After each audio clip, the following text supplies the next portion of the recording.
This is Talking Drupal, a bi-weekly chat about web design and development by a group of guys with one thing in common. We love Drupal. We record this live on Wednesday afternoons on a Google Hangout. Visit us at talkingdrupal.com. This is episode 131, Wednesday, October 26th, 2016. Third-party APIs. Welcome, guys.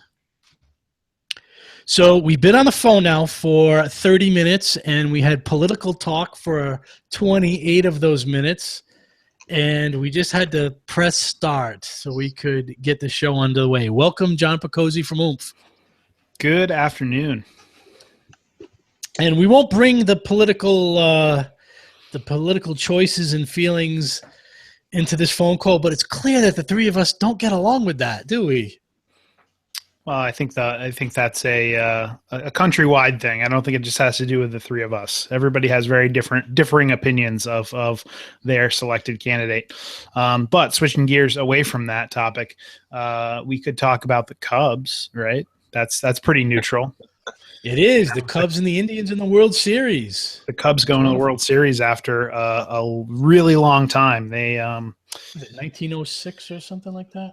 Yeah, I'm going to go with a really long time because I don't know the exact time frame. But they suffered the same fate as the Red Sox. They have a curse out there apparently. So it's been a while since they've been able to get to the World Series. So I know the Red Sox are all home playing golf, or in Florida playing golf, or wherever you play golf. But I'm rooting for the Cubs. We'll see. We'll see how it goes. So at least we could agree that although we don't want to trademark this tagline, but we do all want America to be great again, right? Well, yeah, they're just differing versions on how that happens. And also we have Nick Laughlin from Enlightened Design. How you doing? So yeah, I think the word you're looking for, John, is that you play golf on a golf course. I don't think it necessarily has to be a specific state, but yeah, I think sports is a little less contentious than the political. Hey, listen, it was 30 some odd degrees last night in the New England area. I don't think they're playing golf on any New England golf courses. Probably not. So it's the first night I had my heat on. How about you guys? So I usually am a hardliner and don't turn my heat on until November 1st. Exactly. But seeing as I looked ahead and I could see November 1st being Tuesday of next week, I decided that being able to feel my fingers was more important. So yeah, I turned my heat on last night. Yeah, so did I. How about you, Nick? I had it on for a couple days a couple weeks ago because with the construction and holes in the ceiling and no insulation in the attic, even when it got down to 40, it was pretty chilly inside. So we had a couple of days where it was on, and then I turned it back off. Well, we have a great discussion today. We're going to be talking about third-party APIs and why you would use them and how do you use them and the way to get started. There's an interesting thing that we have today, too, is that we have some bonus content coming from Talking Drupal. What does that mean? It means after the show, if you go to talkingdrupal.com and you sign up for our bonus content, you can find a newsletter on the right-hand side or click on the episode today, which will be talkingdrupal.com/131. There'll be a way to sign up for additional bonus content. And what we're going to do in that bonus content from today is walk you through a implementation of the Vimeo API. So our discussion today is being followed up by a real-world tutorial on how to use third-party APIs. What APIs have you guys used in the past? I've used the example in the bonus content is Vimeo. I've used Vimeo's API. I've used a couple of internal APIs that I've helped develop for clients, and I'm sure there's others. I've worked with the Twitter API, the Facebook API. Yeah, there are a ton of them out there. So we're actually working right now with a third-party e-commerce API. What does that do, John? It's basically a fulfillment service. So we are using Drupal Commerce and user creates an order, goes through the Drupal Commerce checkout process. The last step of the process is they submit the order. When the order gets submitted, it is sent via the API to this third-party fulfillment service that basically starts fulfilling the order. I've also used the MailChimp API. That's a pretty big one. And actually, as part of Drupal, what we're doing with Drupal Commerce, we're also using MailChimp API to add people to lists and whatnot. So there's lots of ways to use APIs. One of them is to install a Drupal module that already interfaces with the API for you. And then in our example, in our bonus content, when you sign up at talkingdrupal.com, that API is can coding it yourself. So it's an API that there's no module for, and you can learn how to interface with it directly, which I think is a really good start to getting involved with the APIs. But before we get into the API stuff, let's talk about our tips for the week. Nick, why don't you go first? What do you have for an API for us? For an API or for a tip? Oh, sorry. So we already mentioned briefly the tip this week. So my tip is to go to talkingdrupal.com, and on the right-hand side, you can sign up for our newsletter. As we mentioned, the newsletter is going to be some bonus content. This week, it's going to be a brief discussion about specifics on the Vimeo API, as well as a link to some code so you can download it and take a look at it yourself. So sign up and get some occasional updates from us, special extra content. Great. How about you, John? Yeah, so this actually came up. Steven and I were talking, I think, last week about computers, and we both have older Macs, and they were slowing. They're starting to slow down. They're starting to feel their age. So my tip is actually to look at upgrading your Mac. I actually have a Mac Mini at home, and I just added about 12 gigs of memory to it, and now it works so much better. You know, it's got a bunch of memory, so things are moving a little bit faster. In my laptop, I actually updated a couple of months ago, maybe actually last year even. I updated to an SSD drive, solid state hard drive, and oh my gosh, that made so much difference in how fast things load and how fast I'm able to transfer the data. So just those two things, memory upgrade and SSD upgrade, could really help your system. And you know, if your computer is older and you're thinking, hey, it might be time to buy a new one, pay attention to the Apple event tomorrow. They'll be doing an Apple event at 10 a.m. Pacific, 1 p.m. Eastern, where they're likely to release brand new MacBook Pros. So if you're using a MacBook Pro for your daily driver and you want a new one, listen into that event tomorrow, and you can find out when you can buy one.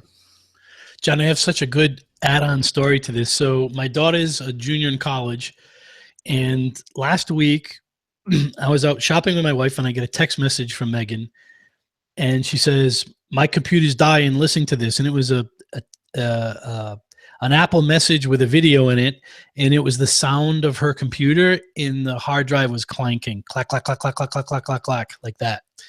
So I said, "Okay, bring it home if you could in the next couple of days, and I'll see what I can do." So her computer had been running like crap for a long time. It was a MacBook Pro 2010 version.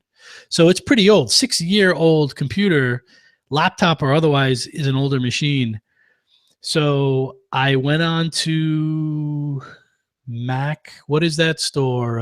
OWC is the website.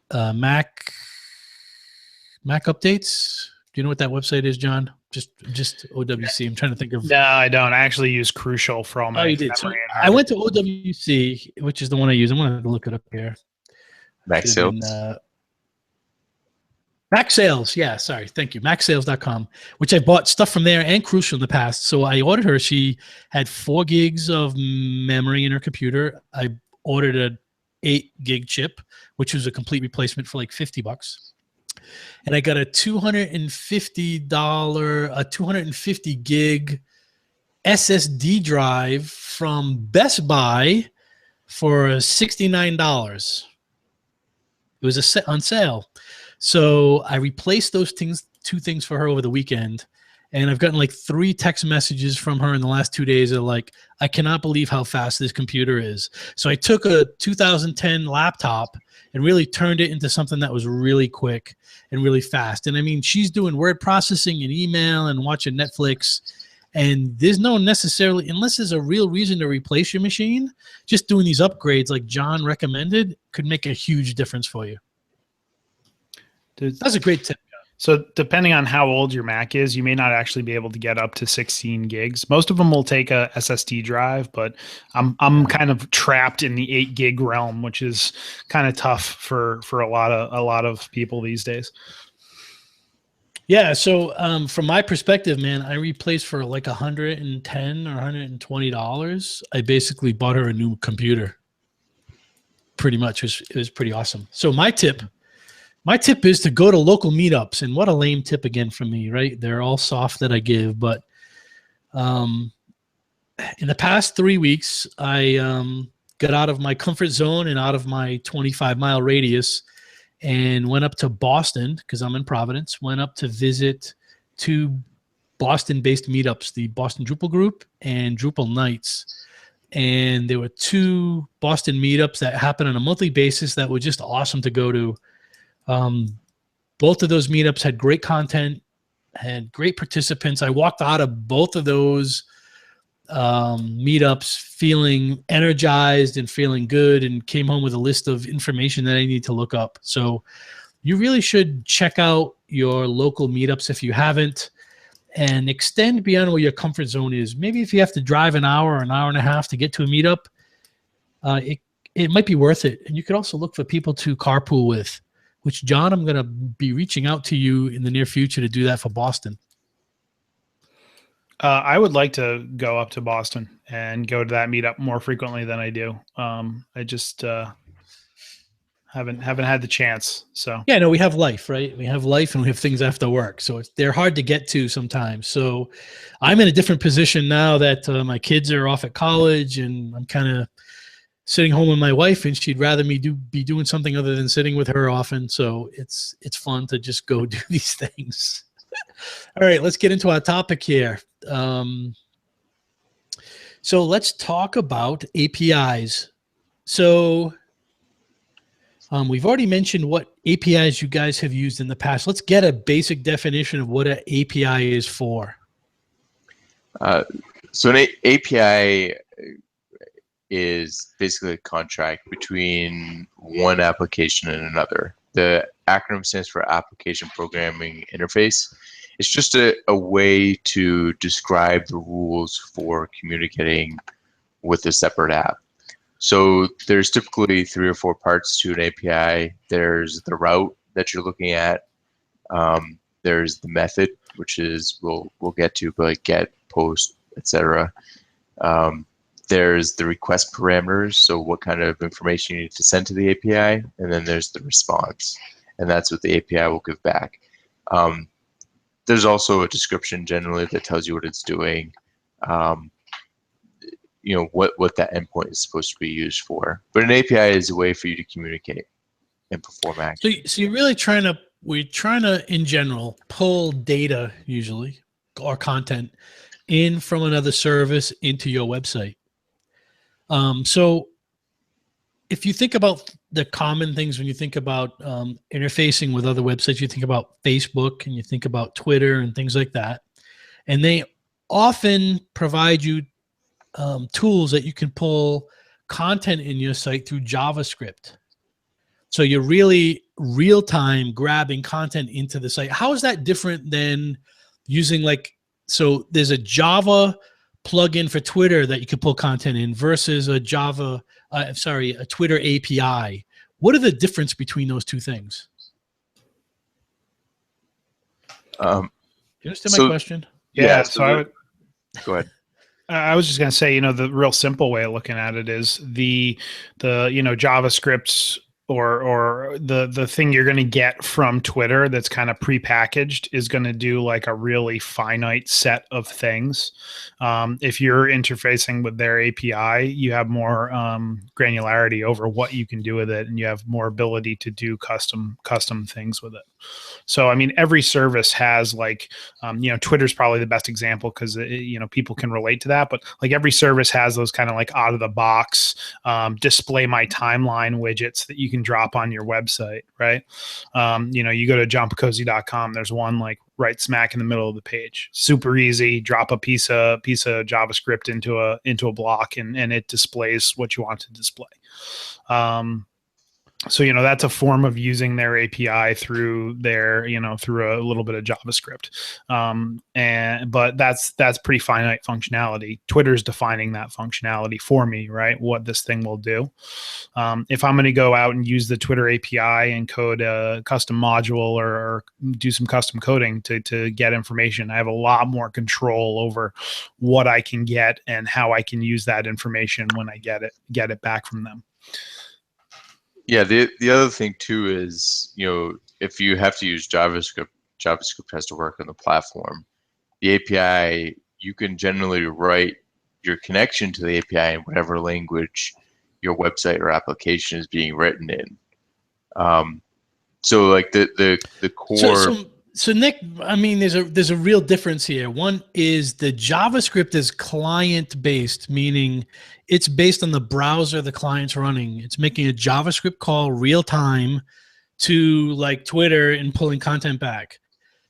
When you're interfacing with the API, it doesn't have to be real time. It could be a batch process that's running in the background on your server that's pulling content in from the provider, and then you're managing that content and displaying it the way you want to. Well, just to clarify a little bit on that, Steve, I mean, it really depends on what type of API you're using and what you're using it for. So, sure. For the example that I gave at the beginning of the show, where I'm doing work with a e-commerce fulfillment API, right? We're sending information and receiving information. So, we get a credit authorization back to us, and then we continue through the order process, and then when the order is done, we send the order to them. So yeah, exactly the point though. You're doing that in the background. You're not doing the JavaScript based pulling in content real time from the client. Yep, absolutely. So that's all done via server side via PHP. Exactly. Yep. And to be fair, JavaScript can also be asynchronous, but we don't need to go down that route. So let's say you get to a situation where you know that you need to integrate with an API, and you're looking for where to start. You need to integrate an API. There's no Drupal module that connects to that API, or there's no Drupal module that connects to the API in the way that you need. And a good example of that is Vimeo. There's a Vimeo module, but it really handles upload. I believe it handles uploading videos to Vimeo. Where what my client needed was the ability for updates on their website to be synchronized with their Vimeo account, and some other information from Vimeo to be synced to the Drupal site, which is a little bit more in depth. So you get to the situation where you have an API. What's next? What are the things that you want to look at when you're evaluating an API? I think one of the first things that you want to take a look at are some tools to connect, because you don't want to sit down and start coding right away and building an app only to discover that the API you're working with is difficult to work with or doesn't quite cover what you need. So one of the first things, there's a couple of tools out there that you can use that are really well suited to connecting. One of those is a Chrome app. Both of these are Chrome apps. One of them is called Advanced REST Client, and one of them is called Postman. And both of these apps allow you to basically construct an API request or an API call and get a result and kind of see how that process works. They're pretty straightforward to deal with too. do either of you have experience with those tools or any other tools that you use? Yeah, so I don't do API work on a regular basis, but I have experience with both of those tools. So let's talk a little bit about when you're looking at an API, not the tools to test it with, but what are you going to look at to get started with the API? Because usually documentation. Yeah, so I think the biggest thing is looking at the documentation to see what documentation is available for the API. A couple of things that we're looking at when we're doing API work is looking at the documentation, also figuring out what the client we're working with has access to. So, for example, the API that we're working with right now, our client actually has access to technical resources from the company that provides the API. So that's nice. We have the ability there to ask questions and get help with any bugs that we find or any issues that we're having problems with. I would probably say, unless you're actually paying for an API or you're paying for a service, you're probably not going to get that from most APIs. Most APIs are going to have online documentation. And that's the other part of it. Is it well documented online? Can you go and look at a completed response or a completed request as to what you're supposed to be sending it and what it's going to be sending back to you? And does that? Yeah, and that's such a great point. Is that should you even be looking at an API that's not well documented? And most APIs these days will have an interface that you can test your calls with it and see if you're going to get the responses that you expect. Yeah, I agree. And I think, once you've kind of figured out or looked at the documentation to figure out if it's worthwhile and figured out if, it's going to support your needs, build out scenarios, build out, and when I say build, it could simply be writing a sentence on a piece of paper that says, user X is going to have to do this task and it's going to have to integrate with the API in this way. And will it work? Will you be able to code, that for the user to be able to do whatever the task is and connect to the API in the way that they need to? So, for an example, if you're doing some sort of e-commerce integration, right? And the user needs to get a shipping tracking number back from the fulfillment service, the API service. What does that look like? Is it part of the API? Is it something that we could build functionality for? Or something as simple. And how complex is it to do that? Well, right. Yeah, that's the other thing. There have been instances in the API that we're actually working with where the client said, "Oh, we need this feature. We used to have it when we were using the full scale application."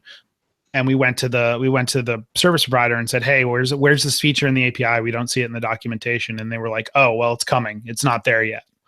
So that's an instance where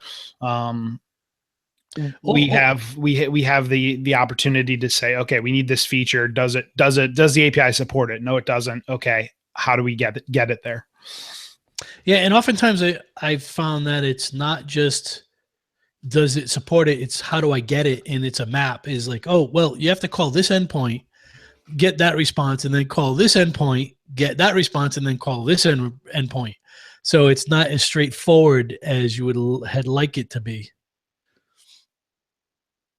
Yeah, exactly. And it's important that when you're looking at the documentation, you want to make sure you verify a couple of the points to make sure it's complete, because the documentation can look great, but if the results and requests that you're sending don't match, then you're gonna end up struggling quite a bit. So some tips when you're looking at the documentation: you want a clear and concise description of what the endpoint is intended to accomplish. You want a clear and a concise description of each parameter that's required on a request.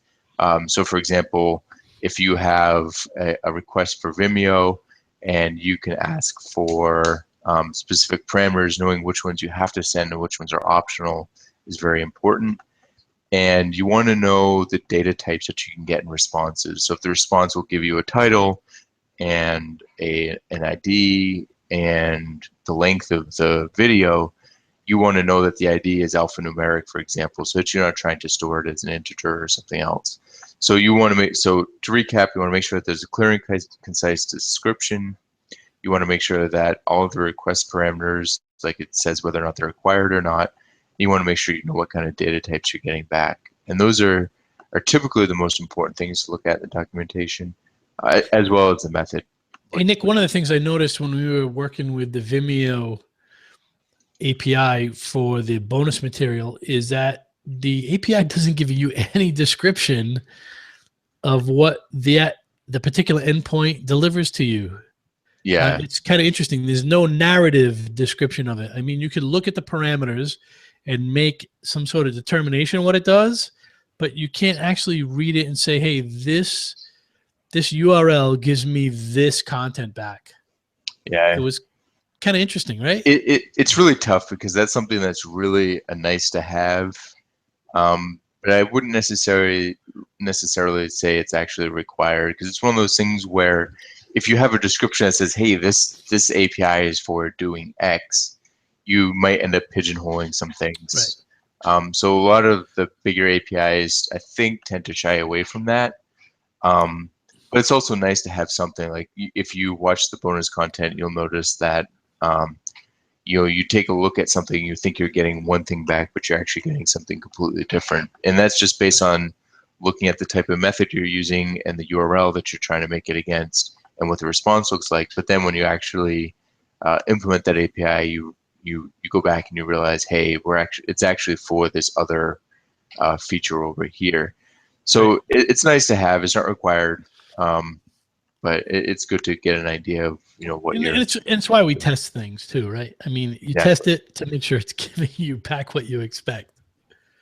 So a big thing that comes on with any API is authentication process. So, I mean, anytime you're interfacing with an API, the first thing you need to do is authenticate yourself. So let's talk about some of the things that come up in that process. Yeah, so there's a couple of different ways that you can authenticate with an API, and this really is going to depend on the API that you're working with and how you're working with it. So, for example, one of the more simple ways to authenticate with an API is just with typical authentication.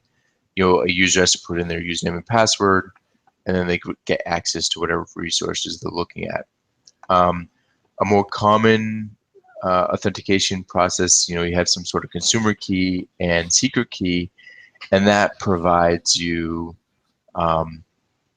you provide that in the call, and that gives your app, your application, your website access to the API. And you also have something sometimes called a bearer token, and the bearer token can be something that once a user authenticates with the API, that token is provided. So then you're not passing the username and password back and forth every time. It's just a way to say, hey, this person's authorized, and then control access to specific endpoints or provide results for specific endpoints. But authentication is something that you need to be aware of, and something that you'll see how we work with in Vimeo. So along those same lines, it's also important to, and forgive me if you mentioned this, but be careful of how you're storing that authentication and sending that authentication, right, Nick? Because I mean, that's essentially, your credentials to that API. So you want to be pretty careful with, how you're storing and sending that information. Exactly, and it depends too on what kind of access it grants you. So, for example, many APIs will have different levels. There's like a public access there, and then there's also, like, for example, a good example is Vimeo. Once you create an app, by default, you can read any public API information. So you can get search results for videos, for example, and it's very easy to give yourself access to that token, so that you can upload videos to your own account. So for example, if I wanted to set up a website where it was easy for me to upload videos to my website and then they would automatically get sent to Vimeo, it's pretty straightforward. It doesn't take a lot of approval. But if I wanted to create an application where users of my website use my app and can upload their own videos and they get posted to their Vimeo account, that's a third tier of responsibility, and Vimeo actually has to How does that work, Nick? That's an interesting use case. So there's a two-step authentication process there. So your app is authenticated with Vimeo. Right. Then and I know you've seen this with other applications. A lot of times it happens with Google. Somebody will go to the website. They'll say, hey, I want to be able to upload videos to my account. They'll get redirected to Vimeo, and they have to authorize your app in their account. And then there's an exchange there that gives your app approval for their account for a specific user. And then you can now take their videos and upload them to their account. And this is pretty common with Twitter. It's pretty common with Facebook. Yep. But it's just a way to put access controls. You don't want anybody that has access to your API to be able to do anything as any user they want to. You want users to have some control. And if you think about it from the vendor's perspective, like Twitter, Facebook, and Vimeo, you're acting on behalf of their customer. So they want to be very careful that authentication is proper and that you're behaving on their behalf properly. Yeah, exactly. And you have to be very clear what this is doing. A very common one is with Twitter, people will go to a website, log in, they get redirected to Twitter and says Twitter, this application is asking for access to your Twitter account. They say okay, and then they finish something and the application tweets out, hey, I just finished level 5 of this website. And then they get frustrated because they didn't realize what kind of permission they were providing. But that's so if it's something that you're implementing on your site, you want to be very careful to be very clear about what permissions you're asking for and what kinds of actions can be performed based on that permission. I've done many implementations on the Twitter and Facebook side, and Facebook is really diligent about if when you create that infrastructure that they test it out in a development environment as your customer, and they validate with it's not an automated process. It's a developer or a QA person on their end that logs into your site in a development mode and tests the application that you've implemented to verify it's doing what you say it's going to do. And that process could take weeks or months to actually get through. Yeah, it's not a simple process. Yeah. And some APIs, it's a faster process. It really depends on the sensitivity. I mean, Facebook is because it's ubiquitous and it connects to so many different services. As a single sign-on provider, Facebook is a critical service, believe it or not.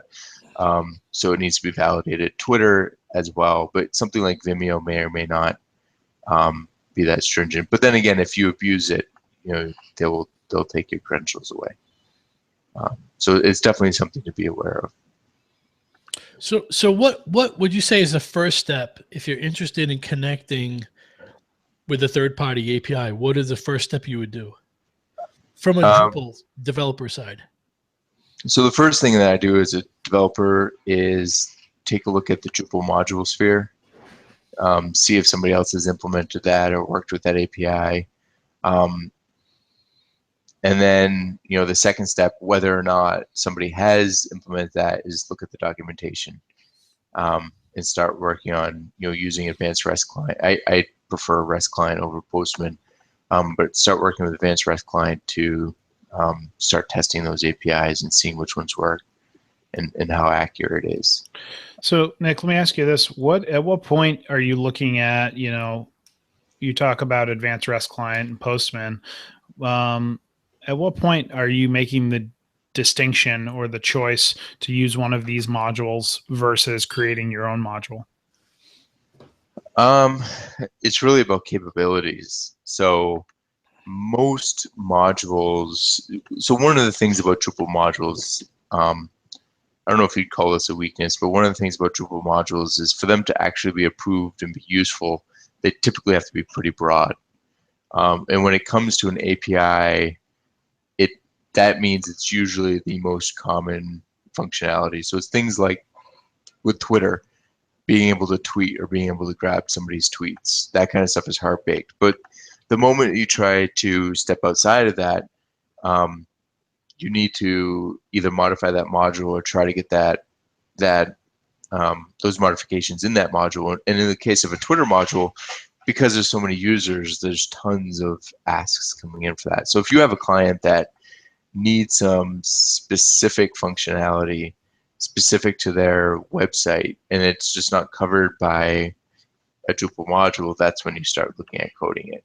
And you can use it as an add-on. You can use the Twitter app to kind of handle, some authentication stuff, and then maybe use separately code the API so that you can interact with like history or retweeting or anything else that's not handled by the Twitter app. So does the advanced REST client allow for two-way communication?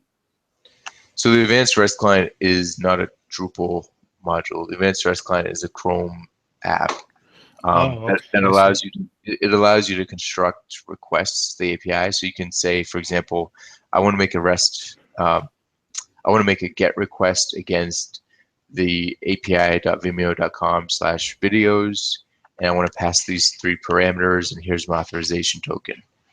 And you can click request, and it will send you a response, and you can look at that response either in JSON or an array or something. So it's outside of Drupal, and the reason why it's really nice is because it's very, very easy to just input, filter 3 or 4 fields that you need to fill out. It's got a bunch of presets for things like, most commonly an API will use something like application, content type application JSON, but sometimes it will use like the form URL encoded or something else. So it has a bunch of different presets for most. It's a testing tool. Yeah, exactly. So it's very, very useful, just for very quickly making a request and see the response. I think one of the things for us to get to today, as we wrap up here, is that it doesn't take a whole lot to get a third-party API to work. I mean, you need a little bit of PHP skills. You need to, if you haven't done this before, you need to be able to create a custom module, probably. But extending your skills into reaching out to third parties through an API is not all that complicated. And one of the things we try to do through this bonus content today is prove that to you by giving you an example. So just go to talkingdrupal.com, sign up for the bonus content, and you'll get an email when we release it, which will be in the next few days. It's a video on how to really just pull content down from the Vimeo video API and pull it into your website. And one of the really nice things about APIs and the method that I use is once you get kind of the glue, I suppose, set up, the piece of the module that actually makes the call and gets the response, setting up new endpoints is very, very, very easy. So say you have on Vimeo, for example, you can get a list of albums, you can get a list of videos. Say you set up the list of videos first, and then you realize later, oh, I need to be able to get a list of albums. You can just create a new function that says, hey, here's the endpoint, here's the type of request, and if there's parameters, these are what you need to pass. And then, most of the work is already done. You can write up the new stubs for new endpoints in less than 5 minutes. And then that makes it very easy to tie a bunch of different pieces together. So for example, surprisingly, one of the more complex pieces of the Vimeo API was updating the video thumbnail. So that was a 3-step process. You had to, first you had to basically tell Vimeo, hey, I want to create a video, and then Vimeo create a thumbnail. then Vimeo will send you a token back that says, here's where you can upload it. Then you make a call to upload it, and that uploads the actual file. Then you have to make a third call to Vimeo again saying, hey, remember that video that I just uploaded on this video? Make that the default thumbnail. So once you kind of have the connection stuff, you just create those 3 endpoints, and then you can write a kind of glue function that just takes and chains them together in the process that you need, which allows you to very, very quickly pull things together that you need to. All right. Hey, anything else we want to mention about APIs other than just go and check them out and start to use them and don't be afraid of them? Feel free to ask questions if you're implementing something new. Listen to the bonus content that's coming out after this podcast, because I think we'll have some really valuable information for people that are looking to do it themselves, and you'll get access to some working code as well. And I think that's all I have for this week on APIs. All right, let's move to our module of the week. This week we have CK Editor Anchor Link for Drupal 8. Yeah, so in CK Editor, you used to be able to add an anchor functionality, so you could create an anchor link if you needed to. You can't anymore? No, not by default. So this module solves that problem by giving you additional anchor link capabilities in CK Editor. So it's pretty easy, pretty straightforward, but something that you may need to do, you may want to do, and is missing. So this module, again, provides that functionality. Pretty simple. You install it. It gives you a little button. You drop it into your CK Editor panel, and you can start adding anchor links to your heart's content. There could not be a better module of the week than one that says just kind of install it and it works. Yep. We did see some issues with kind of element placement in the pop-up, but I think those have been addressed. I think those have been fixed. So as with all modules, there may be, use may vary, but this is one that we're using to solve this problem, and it's working pretty well. Awesome. Thank you, John. His recommendation comes very highly if he recommends a module, so go ahead and use it. So let's wrap up episode 131. And I'm Stephen Cross. You can find me on Twitter at Stephen Cross. You can also find me at nedcamp.org. Is that a .com or .org? It's a .com, right? Nedcamp.org. .org. Okay, nedcamp.org. New England Drupal Camp. We've started our planning for 2017 already. Thank you, John and Nick. And you can also reach me for business purposes at parallaxinfotech.com. And John, how about you? You can find me on all the social networks at John Picozzi, and always on at oomphinc.com. Thank you, John and Nick. You can find me online pretty much everywhere at Nixvan, NICXVAN, and enlightendevelopment.com. Thanks, guys, and we will talk in a few weeks. Take care. Have a good one.